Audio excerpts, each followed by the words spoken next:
President Obama just wrapped up a historic 3-day visit to Alaska during which he made climate change a major focus.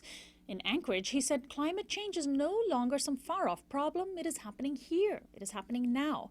We're not acting fast enough. I've come here today as the leader of the world's largest economy and its second largest emitter to say that the United States recognizes our role in creating the problem and we embrace our responsibility to help solve it, end of quote. There was great irony in the president's statements, given that just weeks ago activists were outraged over his approval of Shell Oil's offshore oil exploration projects in Alaska's fragile Chukchi Sea. Well-known climate activist Bill McKibben slammed Obama, saying it's very difficult for Barack Obama or anybody else to say, look, we take this completely seriously. This is the greatest problem the world's ever faced, but it's okay to go ahead and start drilling a whole new oil field up in the Arctic. Those two things are at odds, said McKibben.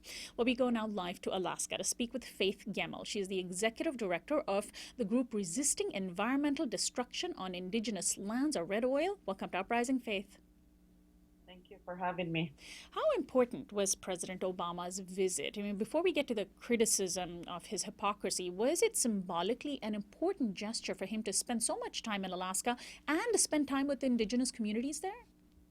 Yes, it was very important that he came here because Alaska is ground zero of climate impacts and climate imbalance. We see changes on a regular basis here in Alaska, and we're hit twice as fast as everywhere else in the north. And so it was very important for Obama to come here to see for himself the impacts that Indigenous people see.